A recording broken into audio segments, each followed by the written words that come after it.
Good morning all students, class third.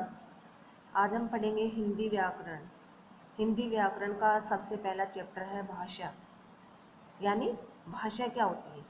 भाषा वह है जो हम एक दूसरे के सामने अपने विचारों को व्यक्त करते हैं और दूसरों तक पहुंचाते हैं। वो क्या होते हैं? भाषा होती है।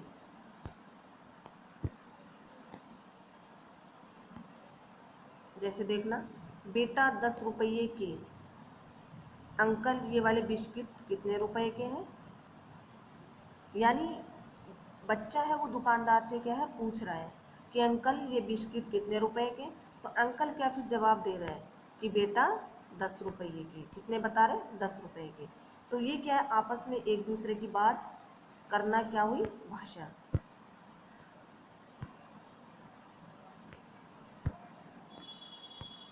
पहले चित्र में बच्चा बोलकर दुकानदार से बिस्किट के बारे में पूछ रहा है और दुकानदार उसे सुनकर उसकी बात का जवाब दे रहा है।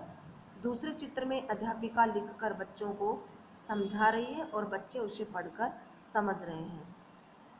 यानी पहले चित्र में क्या है, बच्चा बोलकर दुकानदार से बिस्किट के बारे में पूछ रहे कि अंकल ये वाले बिस्किट कितने रुपए के हैं, और दुकानदार सुनकर उसकी बात का जवाब दे रहा है। यानी अंकल है वो जवाब दे रहा है कि बेटा 10 रुपए की। दूसरे चित्र में अध्यापिका लिखकर बच्चों को समझा रही है। यानी बोर्ड पे जो समझाया जाता है वो क्या है, उसके बच्चे क्या पढ़कर समझ रहे हैं। तो वो क्या हुआ? एक भाषा। इसी प्रकार आगे देखिए बच्चों, इस चित्र में एक छोटी सी बच्ची इशारे से अपनी माँ से गुब्बारे लेने के लिए कह रही है। यानी इशारों में देखो, इनकी अंगुली यहाँ पे दिख रही होगी आपको। ये क्या है, इशारे से अपनी मम्मी को कह रही है, गुब्बारे लेने के लिए कह रही है। आपने देखा होगा बहुत छोटे बच्चे जिन्होंने अभी बोलना नहीं सीखा, वे भी इशारों और संकेतों से अपने मन के भावों तथा विचारों को दूसरों तक पहुंचाते हैं। ऐसे इशारे हम मूक बधिरों में भी देखते हैं। यानी जैसे छोटे बच्चे होते हैं, उनको बोलना नहीं आता तो वो क्या करते हैं, अपनी मम्मी को इशारा करके बोलते हैं ना कि मुझे ये चाहिए, ये करना है, वो करता है। तो वो क्या करते हैं, ऐसे इशारे मूक बधिरों में भी देखने को मिलते हैं। जैसे जिनको बोली नहीं आती, सुनता नहीं, वो क्या है, इशारे तो करते हैं। तो वो एक क्या हुई, सांकेतिक भाषा। वो भी एक भाषा का रूप है। पशु पक्षी भी तरह तरह की आवाज़ें निकालते हैं। इस तरह वे अपनी बात कहते हैं। हम भी अपनी बात कभी इशारों में तो कभी लिखकर या बोलकर कहते हैं। इन सब के लिए हमें भाषा का सहारा लेना पड़ता है। यानी पशु पक्षी भी तरह तरह की क्या करते हैं, आवाज़ें निकालते हैं और वे इसी तरह वे अपनी बात कहते हैं। हम भी क्या करते हैं, कभी कभी इशारों में बात करते हैं। जैसे कभी लिख कर करते हैं तो कभी बोल कर करते हैं, कभी इशारों में करते हैं। तो वो एक क्या हुई, भाषा हुई। मन की बात दूसरों तक पहुंचाने और दूसरों की बात समझने का साधन क्या है, भाषा कहलाता है। यानी जो मैंने आपको परिभाषा बताई थी कि मन की बात दूसरों तक पहुंचाने और दूसरों की बात को समझने का साधन क्या है, एक भाषा।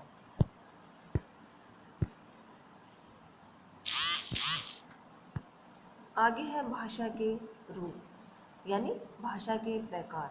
भाषा कितने प्रकार की होती है?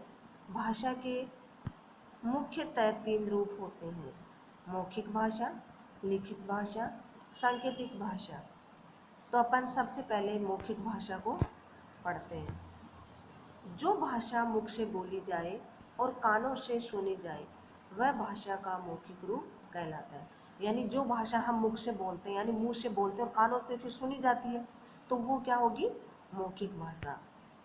जैसे दिए गए चित्र में नेता अपने विचार प्रकट कर रहा है तथा जनता उसके विचारों को सुन तथा समझ रही है।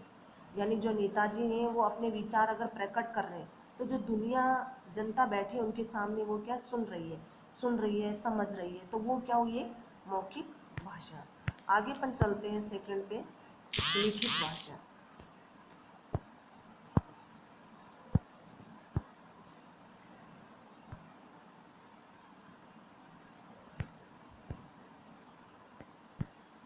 जब हम पत्र द्वारा या और किसी भी लिखित रूप द्वारा अपनी बात दूसरों तक पहुंचाते हैं तो दूसरा उसे पढ़कर उसका अर्थ समझता है।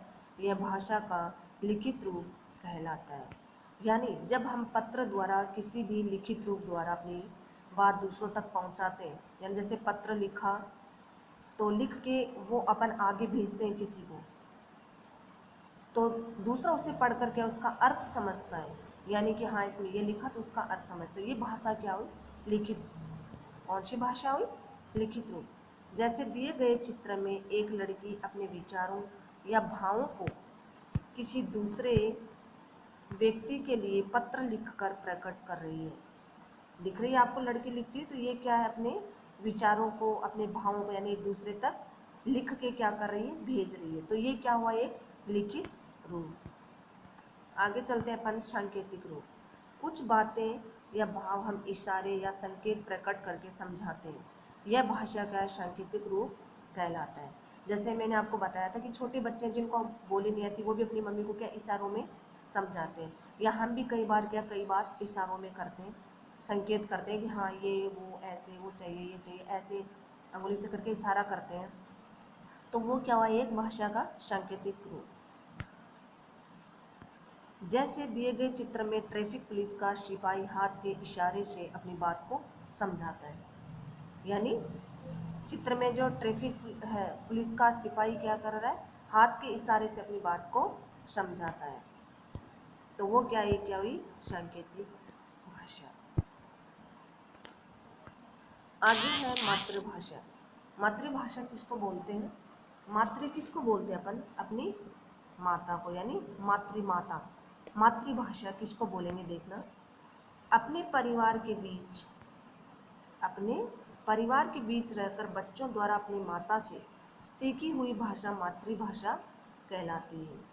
जैसे बच्चा क्या करता है, कई बार घर में अपनी मम्मी से मारवाड़ी में बात करते हैं और बाहर जाकर हिंदी में बात करते हैं, या अपनी मम्मी से हिंदी में बात करते हैं, बाहर भी हिंदी में करते हैं, या घर में हिंदी में करते हैं, बाहर अंग्रेजी में करते हैं, ऐसे करके। तो परिवार में रहकर बच्चा की अपनी माता से जो सीखी हुई भाषा होती है उसको अपन क्या बोलेंगे, मातृभाषा।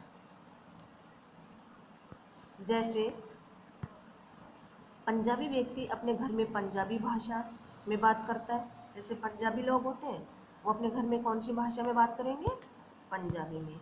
जैसे गुजराती व्यक्ति अपने घर में गुजराती भाषा में बात करता है। गुजराती क्या करता है, अपनी भाषा में गुजराती भाषा में बात करता है। अपने घर परिवार के बीच रहकर हम जिस भाषा में बातचीत करते हैं वह भाषा मातृभाषा कहलाती है। यानी घर परिवार के बीच रहकर जो भी अपन बात करते हैं वो कौन सी भाषा कहलाएगी, मातृभाषा। आगे है राष्ट्रभाषा। राष्ट्रभाषा कौन सी होती है, देखना। देश में रहने वाले अधिकांश लोग बातचीत करने में जिस भाषा का प्रयोग करते हैं वह राष्ट्रभाषा कहलाती है। यानी देश में रहने वाले, यानी यहाँ से बाहर के लोग जैसे विदेश में रहते हैं तो अधिकांश लोग क्या है, बातचीत करने में जिस भाषा का प्रयोग करते हैं, जैसे विदेश में रहते हैं तो विदेशी भाषा बोलते हैं, तो वो क्या हुई, एक राष्ट्रभाषा। राष्ट्रभाषा पूरे देश में बोली जाती है। हमारी राष्ट्रभाषा हिंदी है।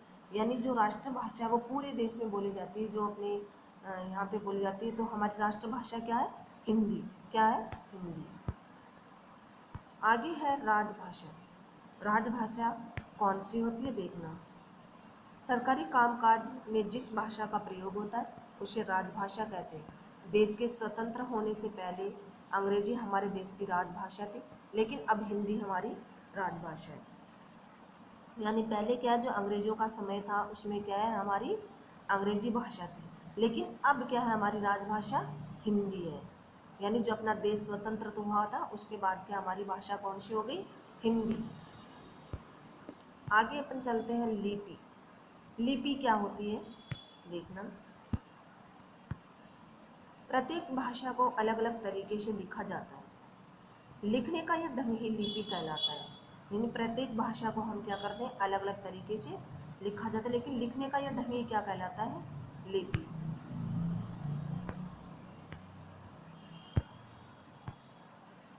हिंदी, गुजराती, मराठी आदि भाषाएं देवनागरी लिपि में लिखी जाती है। जैसे हिंदी, गुजराती, मराठी ये भाषाएं क्या है, देवनागरी लिपि में ही लिखी जाती है।